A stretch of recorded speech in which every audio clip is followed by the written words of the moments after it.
Hello guys! Welcome back to my YouTube channel!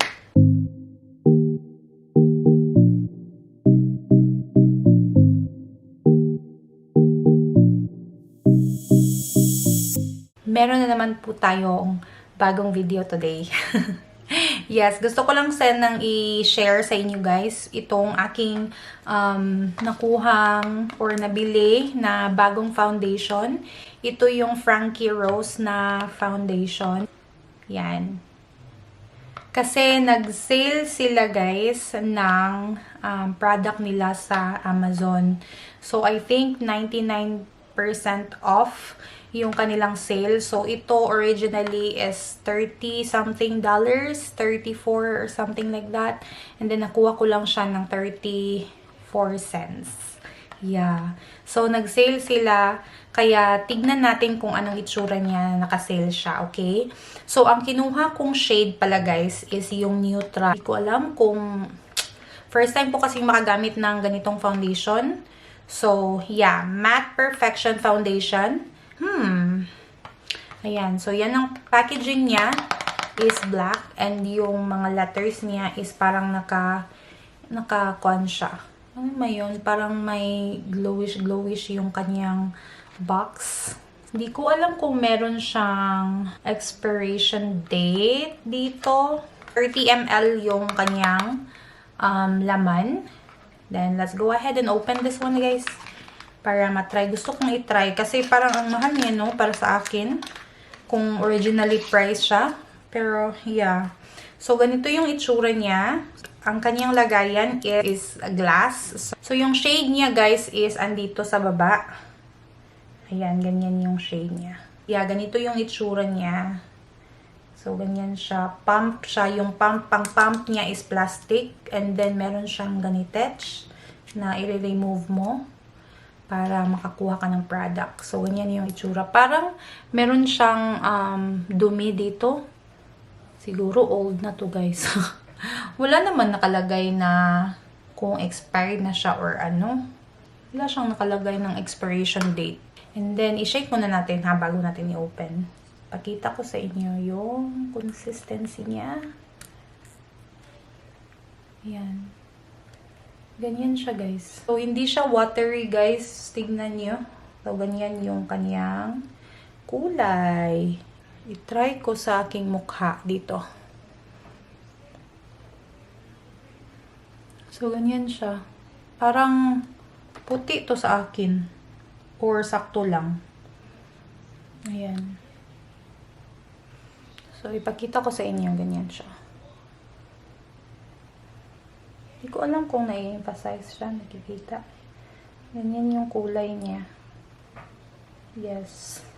So, gusto ko siyang i-wear test today. Kaya, yan, without further ado, gawin natin siya. I-wear test natin siya.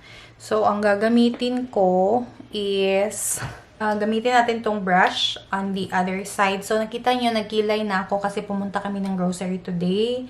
So, ayan, nagkilay na ako.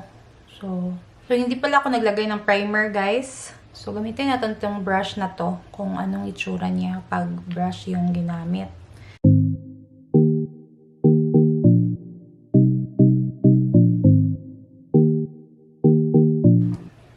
Maganda siya do. Hala, kanindot iyan. Nice siya. In fairness, tingnan niyo.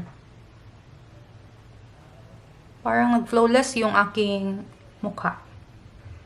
Matte lang talaga siya. Ang sinasabi niya, magiging mattify yung mukha. So, kung magiging mattify itong mukha ko, na ang mukha ko na guys ngayon, is dry na yung mukha ko. Kaya, kung magiging mattify siya, tignan lang natin mamaya. So, perfect to kung oily skin ka.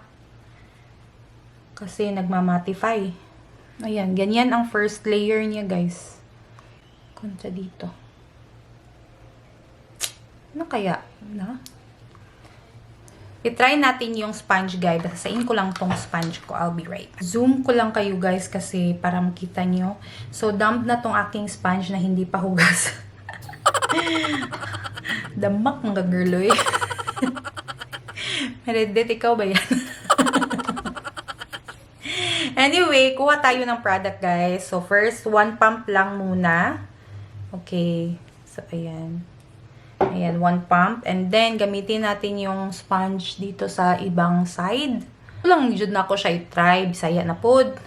I just wanna try this one kasi, guys, you know, mahal siya. And, di ba? Mahal tapos nag-sale. Alam mo yun? Yung hindi ako makakapili talaga ng ganyan yung halaga na beauty product eh. Like, 30 something siya. Kaya, yun. Gusto siyang i-try. Ayan. So, ganyan siya. Let's use this. So, parehong side, wala akong ginamit na primer. Rest day ko pala ngayon, guys. Kaya, naisipan ko mag-video. Mag-vlog sana ako ngayon, kaya lang wala naman ako i-vlog. Yun lang kasi yung ginagawa namin. Nag-grocery lang kami today. Hindi sana ako pupunta ng grocery today. I asked my husband to go to grocery, pero sabi niya hindi niya daw kaya mag-grocery. Iba kasi kami mag-grocery, guys. Madami ang gino-grocery namin. Hindi kami nag-grocery ng pa 1 week lang. Pa 1 month yung grocery namin. Hala? Yeah, good for 1 month yung grocery namin, guys. Kasi kahit noon pa, good for 1 month talaga yung grocery namin. Ayan, so ganyan yung itsura niya, guys. Na sponge yung ginamit kong dito na side. And then, brush naman yung dito. So, ganyan siya. So, parang wala naman siyang difference, no? Pero, yeah, ganyan siya. Parang na-cover niya din yung aking dark under eye. Na-cover niya din yung aking pinkish tone dito. Yan. So, ganyan siya. Mukha na siyang pale. Pero parang maganda yung sa sponge effect, guys, kesa dito. Ito kasi parang dewy siya. And then, ito parang nag-mattify. Yan. Hindi ko alam. Baka sa ilaw lang. Hindi ako sure. So, i-try natin na 2 pump. Second pump to. Ayan, ganyan kadami.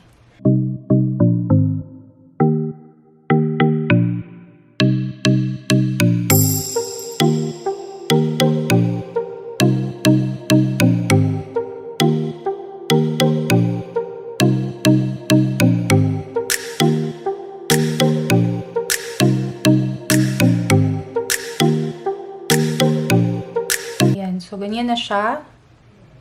Ito, 2 layer na siya. Ito yung isang layer pa lang. Nagustuhan ko siya, guys. Ang neutral kasi hindi siya masyadong puti sa akin. Tingnan nyo. Ayan. Maglagay din tayo ng second layer dito sa kabila.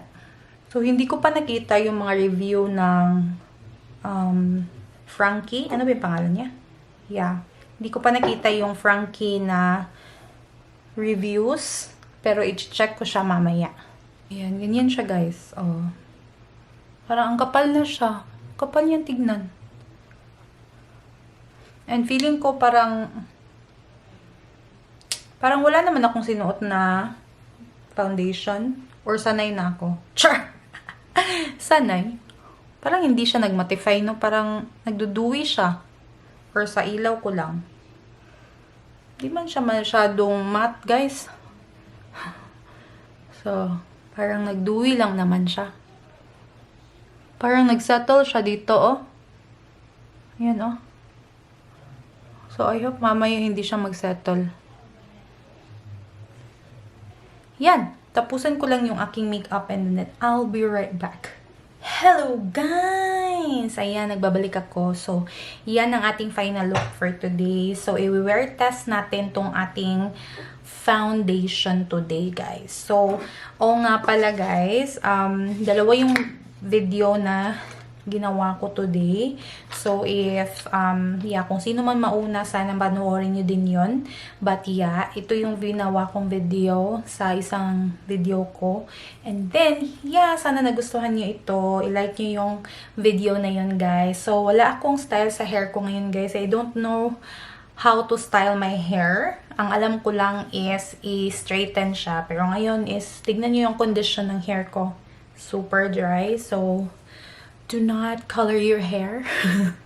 Ayan. So, i-wear test natin to. Si anak natutulog.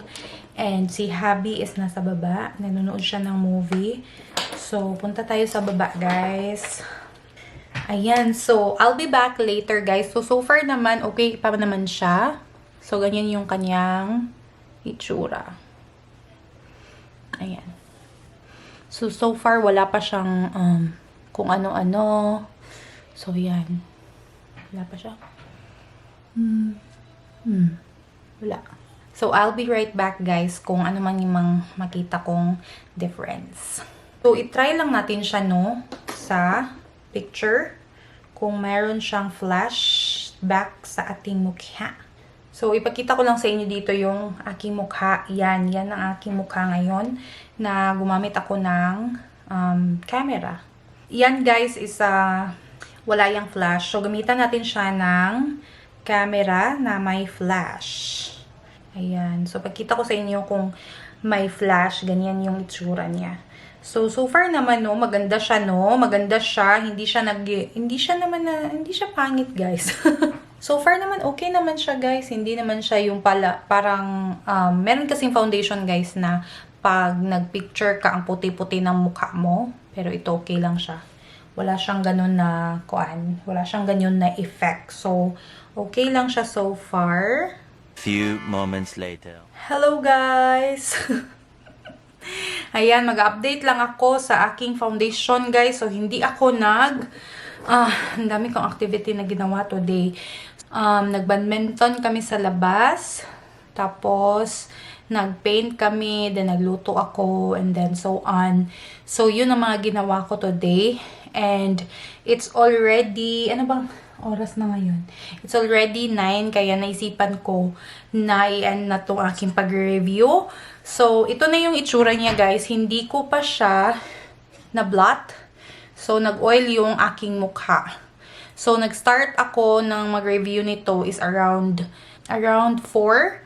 5 hours, nag-start na siyang mag-oil. So, dito, ang weather kasi dito sa Las Vegas, guys, is medyo mainit na siya, para na siyang Pinas. So, yan, nag-start na mag-oil up yung aking mukha. So, that's good. But, though, yung aking foundation is ganyan na siya. Ayan, naging dewy siya. So, meron akong tissue dito kasi wala akong blotting paper. Ito na lang. So, tingnan natin kung nag-transfer siya dito. So, ayan na siya, oh. So, kung nakikita nyo, meron siyang transfer na nangyayari. So, normal to sa akin, guys, pag kasi, diba, 2 layer yung ginamit natin sa mukha natin. So, yun. So, marami tayong transfer. Pero, hindi naman siya parang oil, guys. Feeling ko hindi siya oil. Ayan, oh. So, tinisyo ko lang siya. Okay na siya, oh. Ayan. So, tingnan natin kung ano pa. Meron siya nagsasettle dito na parang foundation. So, tingnan natin kung mawala siya kung i-pat lang natin. Ayan. So, wala na siya. So, meron siya nagsasettle sa ilong. So, ganyan na siya, guys. So, gumamit lang ako ng tissue para ialis yung parang oil sa mukha. And then, okay na siya. Hindi naman siya masyadong ganyang ka-oil, guys. Actually, wala nga siyang masyadong oil na lalabas, eh. Yung meron lang siyang existing na mga foundation na nag-transfer sa tissue. So, ganun na ang nangyayari sa kanya. Pero so far naman is okay pa naman siya. Ayan, lumalaban pa din siya. Kaya, yan ang aking itsura ngayon. So, maganda tong foundation na to, guys. Maganda siya kasi tumatagal siya sa akin at saka hindi siya masyadong oily. Siguro, depende sa weather or sa condition ng iyong skin. Kasi right now, ang skin ko is hindi na siya oily dahil sa weather dito. Kasi noon, oily talaga ako. And then ngayon, medyo nag-adjust yung skin ko dito kasi dahil sa weather nga. So, gusto ko to. Gusto ko to. In terms of, sa consistency niya, hindi siya watery. Okay? And then, madali siyang i-blend. At saka, buildable yung kanyang foundation. Yung foundation, buildable siya. Tapos, nakaka-cover siya ng mga spots. Like, hindi na ako gumamit talaga ng mga concealer. or any concealer after I use this one. So, wala naman talaga akong maraming i-cover. Yung mga i-cover ko lang is yung mga pores ko. Marami kasi akong pores, guys, as you can see. Yan, marami akong pores pero hindi siya medyo parang halata. So, wala akong pimples na i-cover. Yung importante lang sa akin is yung under eyes ko. And na-cover naman niya. Hindi naman siya masyadong halata. So, yan, nagustuhan ko siya. And then, with the price, of course, kung paano ko siya nakuha, of course, gustong-gusto ko siya sa price niya kung nung kinuha ko siya or nabili ko siya. Pero, kung sa original price niya, parang hindi ko siya afford, I would recommend this one. Kung meron lang akong extra for foundation, I would suggest this one as well. So, yun, i-end ko na yung review ng Frankie Rose Cosmetics na foundation. Sana nagustuhan niyo itong review na ito, guys. At kung nagustuhan niyo, don't forget to like this video, comment down below. And of course, if you haven't subscribed yet, please do subscribe to my channel. And click that notification bell para magka-family na tayo. Ayan. Ayan, guys. So, thank you so much for watching and see you on my next video. Bye!